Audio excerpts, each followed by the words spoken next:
Mi nombre es Cayo Julio César. He sido recordado a través de los siglos como uno de los más grandes líderes y estrategas de la historia. Mi legado resuena en los anales de Roma y en la memoria colectiva de la humanidad. Fui un general invencible, un político astuto y un dictador cuyo nombre aún evoca poder y gloria. Logré que la mismísima ciudad de Roma, el corazón del imperio más poderoso del mundo antiguo, se rindiera ante mi liderazgo y mis ambiciones. Para muchos, soy símbolo de grandeza, de una época en la que el destino de naciones enteras estaba en manos de un solo hombre. Con mis campañas, expandí las fronteras de Roma y extendí su influencia a lugares que nadie había soñado conquistar. Mis logros en la Galia, mi victoria en la guerra civil y mi transformación de la República en un imperio fueron hazañas que dejaron huella en cada rincón del imperio y establecieron mi nombre como un ícono de liderazgo y fortaleza. Pero la historia no solo recuerda mis triunfos. Me conocen también por los sacrificios que exigí, por el férreo control que impuse sobre Roma y por los métodos implacables con los que eliminé a mis rivales. Mi ascenso al poder fue tan espectacular como controvertido. Logré cumplir mis sueños, es cierto, pero a un costo enorme. Fui admirado y temido en igual medida, y muchos me consideran no solo un héroe de Roma, sino también el hombre que marcó el principio del fin de la República.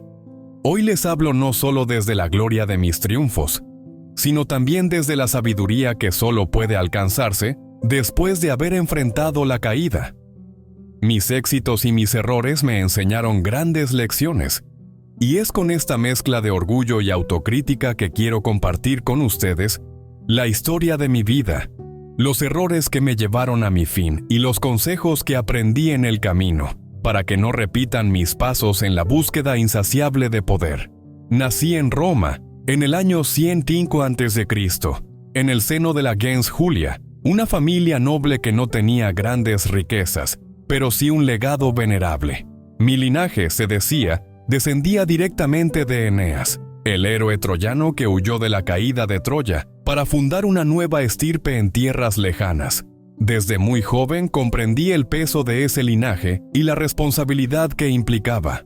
En mi mente de niño, mi destino estaba claro. Debía hacer algo grande, dejar una huella imborrable en el mundo y en la historia. Pero mi ambición no surgió solo de una idea de grandeza familiar. Mi tío, Cayo Mario, fue una influencia decisiva en mis primeros años. Él no era cualquier hombre, sino uno de los cónsules más destacados y un general temido, un líder que rompió las barreras entre las clases y reformó el ejército de Roma, transformándolo en una máquina invencible. Mario me enseñó que el poder no solo estaba en las armas, sino en la lealtad de los hombres que lideras y en la astucia para anticiparse a las jugadas de los oponentes. Bajo su sombra, fui testigo de la gloria, pero también de la fragilidad del poder en Roma, de cómo el Senado y las élites podían volverse en contra de aquellos que desafiaban las tradiciones. Alrededor de los 16 años, la vida me puso a prueba cuando mi padre murió, dejándome a cargo de nuestra familia y sus responsabilidades. Fue entonces cuando mi ambición comenzó a forjarse con el temple de la adversidad. A esa edad soñaba con la grandeza de Roma, pero también me obsesionaba la idea de convertirme en un protector de los míos y un líder para mi pueblo. No quería solo cumplir el deber familiar. Quería marcar un cambio en la historia misma de Roma. En aquellos años de juventud, Roma era una ciudad llena de tensiones y divisiones políticas. Las luchas de poder entre las clases altas y el pueblo se vivían en cada esquina, y eso despertó en mí un deseo de justicia y orden. Soñaba con ser el héroe que unificara Roma, que la guiara hacia una nueva era de prosperidad. Esos sueños de grandeza, combinados con la influencia de mi tío Mario, me impulsaron a desarrollar una visión de un líder fuerte y capaz, alguien que pondría fin a los conflictos internos y elevaría a Roma por encima de sus propios defectos. No podía imaginar entonces que el precio de ese sueño sería la paz y la libertad de tantos, ni que mi ambición me llevaría a decisiones que cambiarían el destino de Roma para siempre. La influencia de mi tío me abrió los ojos a las oportunidades políticas y al poder del ejército, mostrándome que Roma no era solo una república, sino también una fuerza de conquistas, un imperio en potencia. Comencé a pensar que mis aspiraciones debían ir más allá del Senado, que debía alcanzar logros de mayor envergadura. Fue entonces cuando me comprometí a tomar el camino del poder militar, y mi mente empezó a soñar con la expansión de Roma, con victorias en campos de batalla lejanos y con las aclamaciones del pueblo. Sabía que un hombre podía alcanzar el máximo poder si conquistaba el respeto y la lealtad de Roma y sus ejércitos. Mirando atrás, reconozco que mi orgullo y mis sueños me impulsaron, pero también me cegaron en ocasiones. A esa edad, solo veía el lado brillante de la ambición, sin comprender las sombras que traería.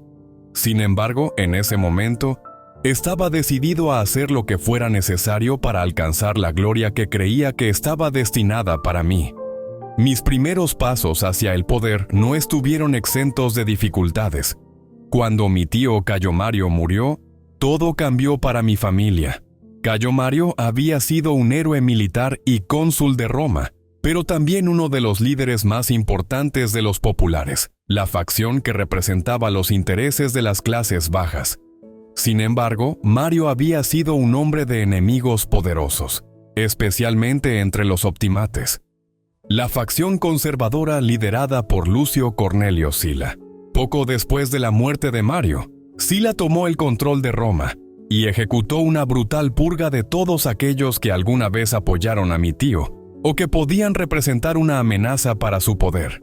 Mi familia fue exiliada, y mi apellido, que una vez había sido sinónimo de prestigio, fue manchado y reducido a la nada.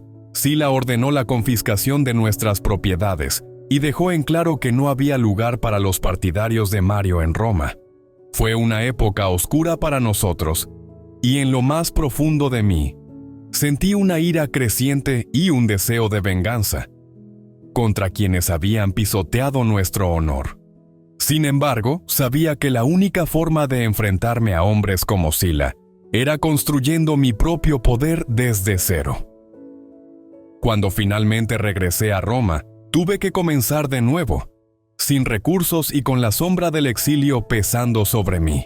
Mi nombre aún llevaba el recuerdo de Mario, y eso me daba tanto aliados entre los viejos seguidores de mi tío, como detractores entre los que preferían olvidar su influencia. Empecé mi carrera política en posiciones menores y con cautela, construyendo alianzas y ganándome la confianza de quienes compartían mis ideales o veían en mí un líder para la facción popular. Fui avanzando lentamente, ganándome el apoyo del pueblo y de figuras clave en Roma, pero siempre consciente de que cada paso debía ser calculado. Cuando regresé a Roma, traía conmigo el respeto y el temor de mis contemporáneos. No me bastaba con ser un general famoso. Quería ser cónsul y eventualmente un líder indiscutido.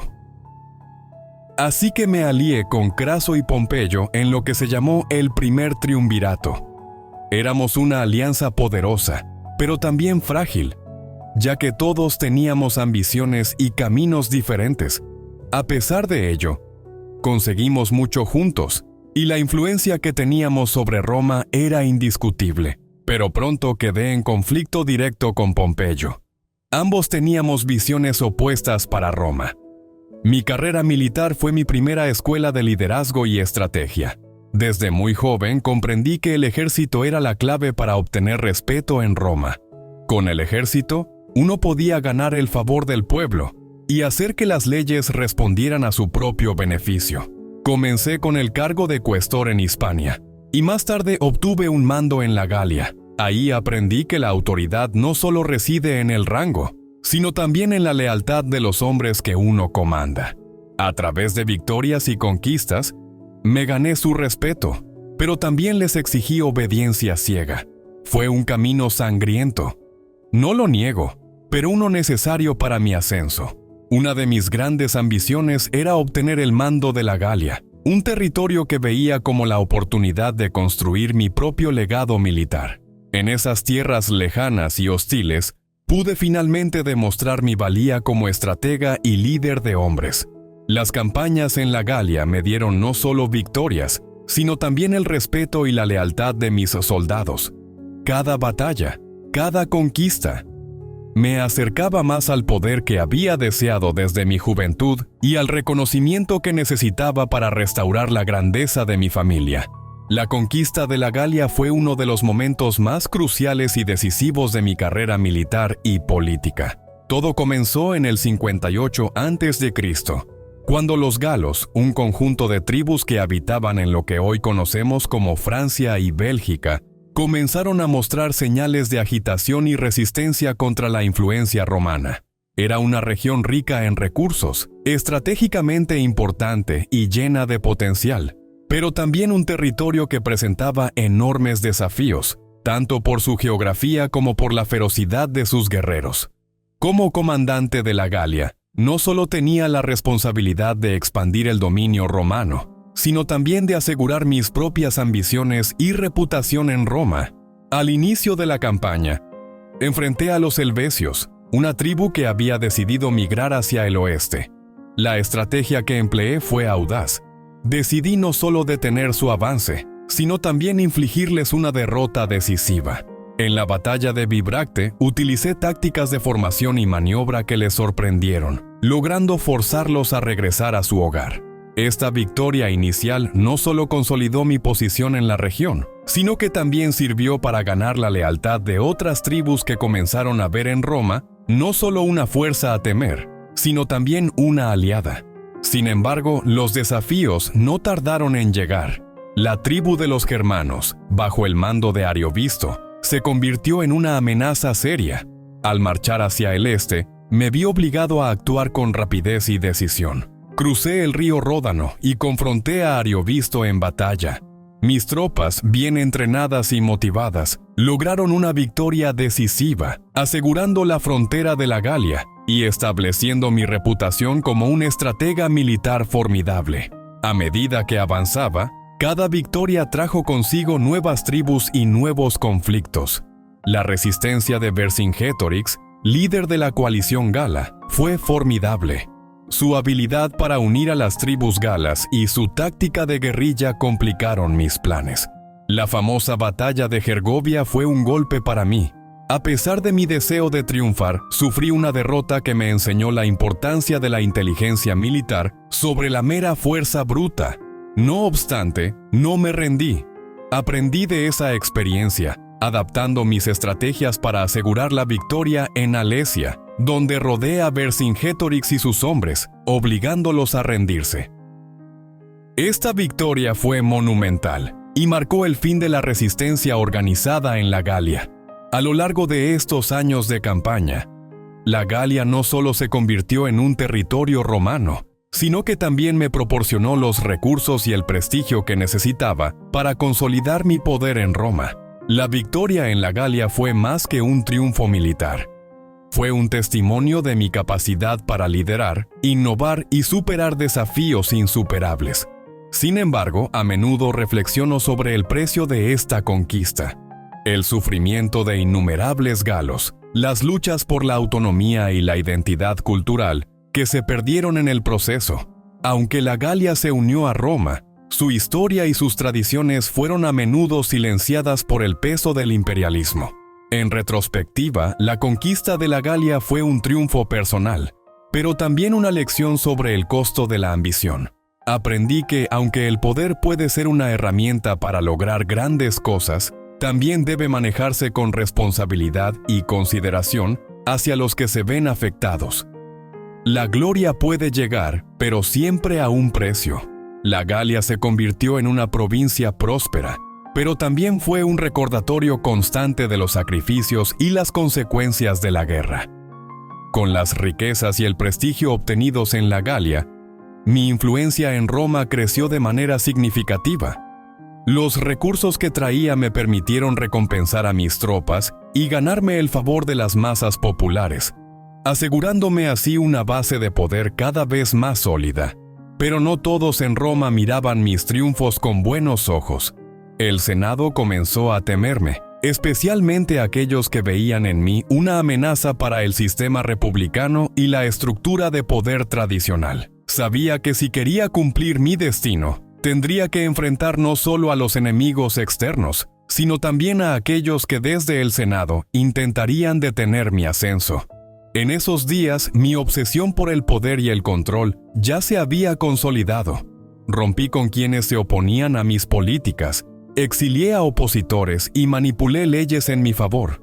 Sabía que estaba sembrando resentimientos en el Senado y en el corazón de Pompeyo, pero estaba convencido de que Roma necesitaba un líder fuerte, alguien que pudiera poner fin a las luchas internas. Así inicié mi guerra civil contra Pompeyo y el Senado, convencido de que yo era la única opción para preservar Roma. La guerra civil fue un conflicto brutal, que destrozó familias y quebrantó la unidad de Roma. Al cruzar el Rubicón, sabía que había sellado mi destino. Vi a Roma bañarse en sangre por mi ambición. De cierta manera, había traicionado los principios mismos que defendía, pero seguía adelante, sin miramientos. Era un hombre de convicciones, pero esas convicciones también me volvieron despiadado. El conflicto con Pompeyo fue inevitable. Después de años de alianzas, el poder que ambos habíamos acumulado nos enfrentó en una guerra civil que dividió a Roma. La situación política se tensó hasta el punto de quiebre, y cuando crucé el Rubicón con mis tropas en el año 49 a.C., sabía que ya no había vuelta atrás. Roma estaba sumida en el caos, y para establecer un nuevo orden debía enfrentar a Pompeyo y a quienes le apoyaban en el Senado. La guerra se extendió por toda la República, y nuestras fuerzas chocaron en batallas decisivas. Uno de los enfrentamientos más cruciales ocurrió en Farsalia, en el 48 a.C. Allí, mis tropas, aunque en inferioridad numérica, vencieron a las de Pompeyo gracias a nuestra disciplina y estrategia. Pompeyo, derrotado y sin opciones, huyó hacia Egipto, buscando refugio y apoyo de los gobernantes egipcios. A pesar de nuestras diferencias y del hecho de que él había querido mi derrota, yo deseaba negociar un acuerdo con Pompeyo, convencerlo de que juntos podríamos forjar una nueva Roma. Sin embargo, los asesores de Ptolomeo XIII, ansiosos por ganar mi favor, tomaron una decisión trágica. Lo asesinaron antes de que yo pudiera llegar. Cuando llegué a Egipto y supe de su muerte, sentí no solo una pérdida estratégica, sino una traición profunda. Quería ver a Pompeyo como un aliado y no como un enemigo caído de esa manera indigna. Aquella traición egipcia me empujó a intervenir en los asuntos de Egipto, tanto para vengar la muerte de Pompeyo, como para castigar a aquellos que no comprendían el valor de un romano caído, incluso si había sido mi adversario. La muerte de Pompeyo me enseñó que en Roma y en el poder, las lealtades eran frágiles y la traición una sombra siempre presente. Al llegar a Egipto tras la muerte de Pompeyo, descubrí un país sumido en su propia lucha por el poder. Ptolomeo XIII, un joven faraón, competía con su hermana Cleopatra por el control del trono. Este Ptolomeo, junto con sus asesores, había sido el responsable de la ejecución de Pompeyo, creyendo que con ello se ganarían mi favor. Sin embargo, lejos de asegurar su posición, esta traición hacia un antiguo cónsul de Roma hizo que el joven faraón y sus cortesanos despertaran mi ira y desconfianza. La situación era compleja, pero también llena de oportunidades. Cleopatra, desterrada y aislada por su propio hermano, supo buscarme y ganarse mi apoyo. Era inteligente, persuasiva, y tenía la visión de un Egipto renovado, dispuesto a colaborar con Roma. La alianza con Cleopatra era conveniente para ambos. Juntos podíamos no solo vengar la muerte de Pompeyo, sino estabilizar el trono de Egipto de una forma que favoreciera mis intereses y los de Roma. Así fue como apoyé a Cleopatra en su reclamación del trono egipcio. Ptolomeo XIII y su facción se vieron desafiados por nuestras fuerzas, y lo que siguió fue una breve pero intensa guerra en Alejandría. Mi intervención inclinó la balanza a favor de Cleopatra, y al final, Ptolomeo fue derrotado, ahogado en el Nilo mientras intentaba huir. Con su muerte, Cleopatra pudo asumir el poder, y Egipto se consolidó como un aliado cercano de Roma. Durante mi estancia en Egipto, Cleopatra y yo construimos una relación que iba más allá de lo político. Nos convertimos en aliados, sí, pero también en compañeros en una visión de poder y grandeza. Cleopatra era ambiciosa y poseía un espíritu que admiré profundamente. Nuestra alianza aseguró un periodo de estabilidad en Egipto y selló una colaboración que fortaleció tanto a Roma como a su reino. Pero en el fondo, aquella expedición también me recordó cuán frágiles eran las relaciones de poder y cuán impredecible podía ser el camino hacia la grandeza. Cuando regresé a Roma después de mi estancia en Egipto, fui recibido con honores. Las conquistas y alianzas que había conseguido, así como la paz que establecí en Egipto, aumentaron mi fama y poder. El Senado, viendo mi popularidad con el pueblo y mi éxito militar, no tuvo otra opción que nombrarme dictador perpetuo. Aunque en Roma no existía la figura de emperador tal como la entendemos hoy, mi poder era absoluto, casi monárquico.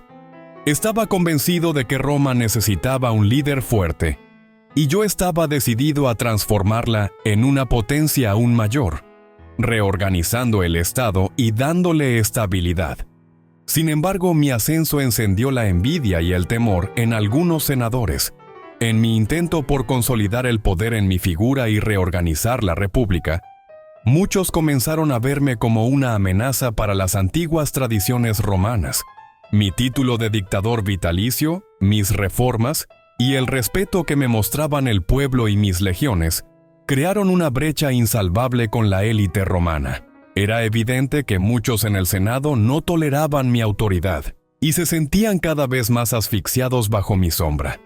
Surgió una conspiración, impulsada por figuras como Casio y Bruto, a quienes consideraba amigos y en quienes confiaba. Creían que Roma debía regresar a sus raíces republicanas y me vieron como un tirano.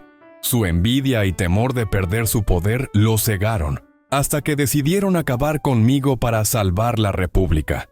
Sabía que había tensiones, incluso escuché rumores de posibles traiciones, pero creía que mi relación con muchos de los senadores y mis reformas eran lo suficientemente sólidas como para mantener la paz. Quizás en mi orgullo, subestimé su miedo y su resentimiento. Sin embargo, antes de que lograran su propósito, logré actuar con astucia para asegurar el futuro de Roma.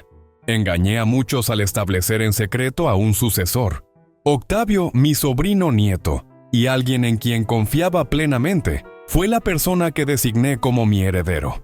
No sería oficialmente emperador hasta años después, pero sabía que Octavio tenía la habilidad y la determinación para continuar mi obra y llevar a Roma al siguiente nivel. Finalmente, la traición ocurrió en los idus de marzo, en la reunión del Senado. Aquellos a quienes consideraba aliados y amigos me rodearon y, uno a uno, descargaron sus puñales.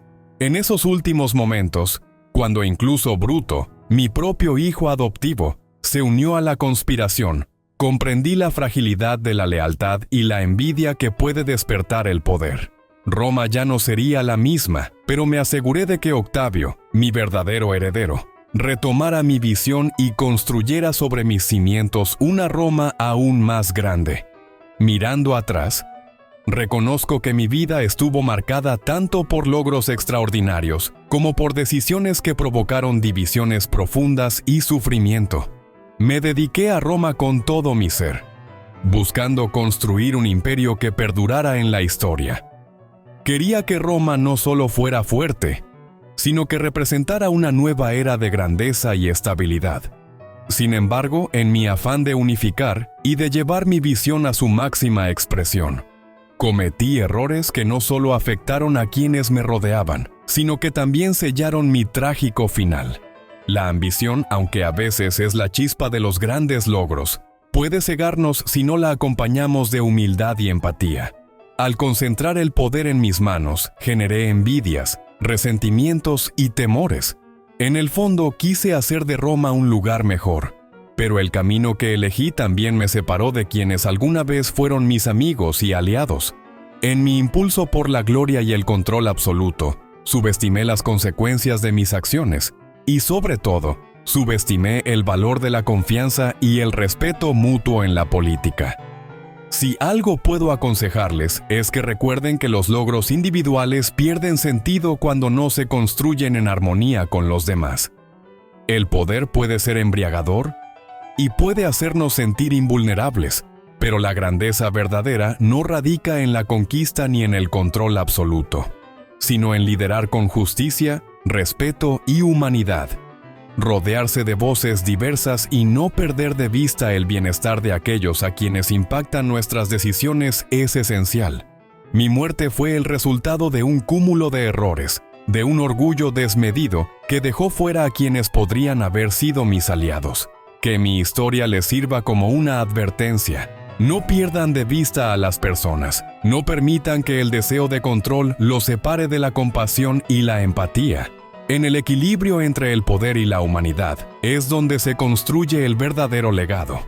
Con esta reflexión me despido, esperando que encuentren en mi historia no solo inspiración, sino también lecciones que les guíen en sus propios caminos, que puedan alcanzar sus sueños, pero sin sacrificar los valores que los hacen quienes son.